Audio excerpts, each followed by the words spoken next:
युवा साहित्य परिषदर सम्मानीय सदस्य विश्वज्योति पाटर डांगरियानिये आमार ग्रामांचल बहुकेटा गुरुत्वपूर्ण पथ आज प्राय 14टाকৈ पथ আজিৰ দিনটোতে শুভাৰম্ভ কৰিবৰ কাৰণে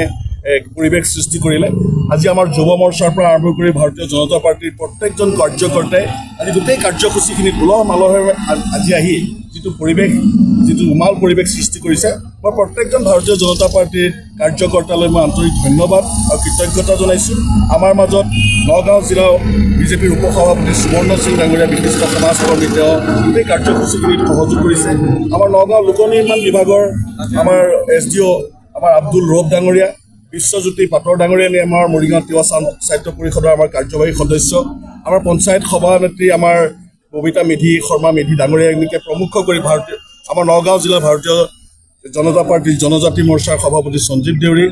আমাৰ বিদ্যুৎ বৰ্ডলৈকে প্ৰমুখ কৰি আমাৰ পাখিমৰীয়া জামুগুৰি মণ্ডলৰ ভাৰতীয় জনতা পাৰ্টিৰ সভাপতি আমাৰ ভূপেন শইকীয়া ডাঙৰীয়াকে প্ৰমুখ কৰি সমূহ কাৰ্যকৰ্তাই গোটেই কাৰ্যসূচীখিনিত যিটো মুদুলি যিটো উমাল পৰিৱেশৰ সৃষ্টি কৰিছে মই সকলোলৈকে আন্তৰিক ধন্যবাদ জ্ঞাপন কৰিছোঁ। আৰু আজিৰ এই পবিত্ৰ স্থলীৰ পৰাই আজি গোটেই ৰহা সমষ্টিৰ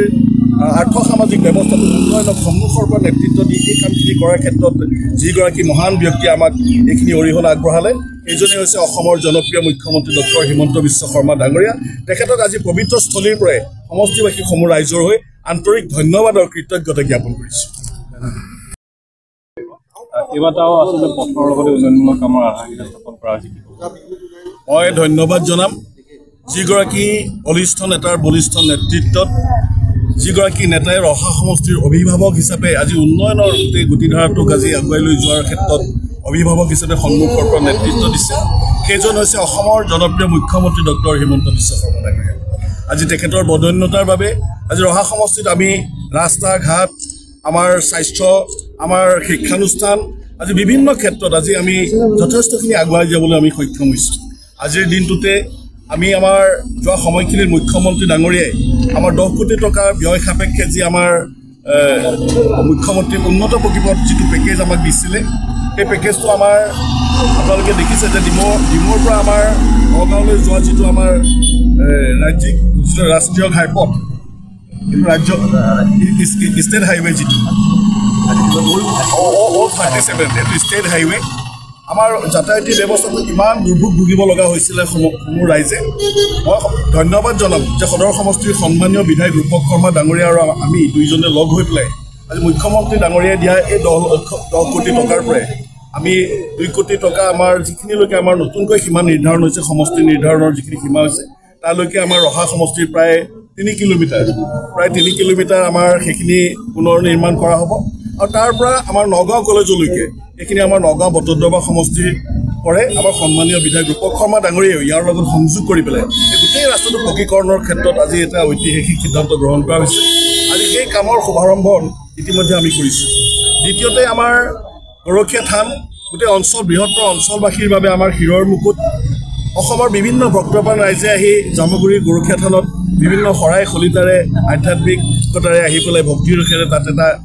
সেৱা শলিতা জ্বলে। কিন্তু ৰাস্তাটোৰ ইমান এটা দুৰ্ভোগ ভুগিব লগা হৈছিল যোৱা সময়খিনিত সেইকাৰণে ইয়াৰ পৰা প্ৰায় আমি 3.5 কোটি টকা 4 কোটি 60 লক্ষ টকাৰে আমাৰ গৰখীয়া থানৰ সেই গেট বেবেজিয়াৰ পৰা আৰম্ভ কৰি আমি 9 মাটিলৈকে গোটেই জৰাজীৰ্ণ পথটো আমি আমাৰ মুখ্যমন্ত্ৰীগৰাকী যিটো আমাৰ উন্নত পকীপথ আঁচনিৰ জৰিয়তে আমি আজি কামৰ শুভাৰম্ভ কৰিছোঁ। তৃতীয়তে আমাৰ নামনি অসমৰ যিসকল আমাৰ ভক্তপ্ৰাণ ৰাইজ বটদ্ৰৱা থানৰ আমাৰ গুৰুজনাৰ গুৰুগৃহত দৰ্শন কৰিবলৈ আহে সকলো ভক্তপ্ৰাণ ৰাইজে নগাঁও হৈ ঘূৰি নগৈ আমাৰ ডিমৌ যিটো উপপথ সেই উপপথেৰে ৰাইডিঙীয়া হৈ পেলাই আমাৰ গুৰুগৃহলৈ যাত্ৰা কৰে। আৰু আমাৰ ধুবুৰী গোৱালপাৰা বঙাইগাঁও বা আমাৰ বৰপেটা নলবাৰী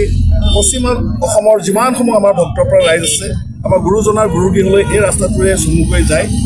এই গোটেই কথাখিনি মুখ্যমন্ত্ৰী ডাঙৰীয়াক আমি যোৱা সময়খিনিত অৱগত কৰিছিলোঁ আৰু মুখ্যমন্ত্ৰী ডাঙৰীয়াই পথটো ভালকৈ নিৰ্মাণ কৰিবৰ কাৰণে আমাক নিৰ্দেশ প্ৰদান কৰিছিলে। আৰু সেই তেখেতৰ আহ্বানৰ প্ৰতি সন্মান জনাই নিৰ্দেশৰ প্ৰতি সন্মান জনাই ভক্তপ্ৰাণ ৰাইজে যাতে গুৰুগৃহলৈ যাতে সুন্দৰভাৱে যাতে যাতায়াতী ব্যৱস্থাৰে যাতে অহা যোৱা কৰিব পাৰে তাৰ কাৰণে আমাৰ সমষ্টিৰ খেতালিৰ পৰা আৰম্ভ কৰি আমাৰ নতুনকৈ যিটো সমষ্টি পুনৰ নিৰ্ধাৰণ হৈছে আমাৰ বামুণ গাঁৱলৈকে প্ৰায় 2 কিলোমিটাৰ ৰাস্তা 2.6 প্ৰায় 2.5 কিলোমিটাৰ ৰাস্তা আমি 3,40,00,000 টকাৰে সম্পূৰ্ণ খুব সুন্দৰকৈ 2খন গাড়ী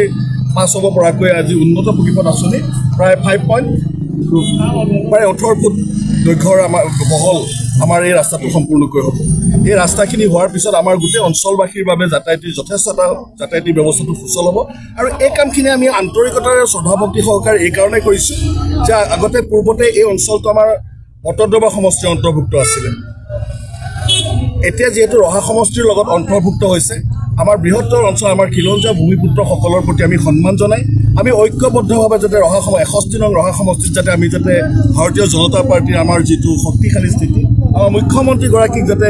আমি শক্তিশালীভাৱে যাতে আগুৱাই লৈ যাব পাৰোঁ, তাৰ প্ৰতি শ্ৰদ্ধা ভক্তি সহকাৰে আমি আশা ৰাখি বা এটা পৰিকল্পনা প্ৰস্তুত কৰি আমি গোটেই 10 কোটি যিটো আমাৰ মুখ্যমন্ত্ৰীৰ উন্নত পকীপথ আছিলে, আমি নতুন সমষ্টি আমাৰ এই অঞ্চলৰ আমাৰ ৰাইজৰ প্ৰতি শ্ৰদ্ধা ভক্তি জনাই আমি এই অঞ্চলতে আমি গোটেই অৰ্থভাগ আমি আগবঢ়াইছোঁ।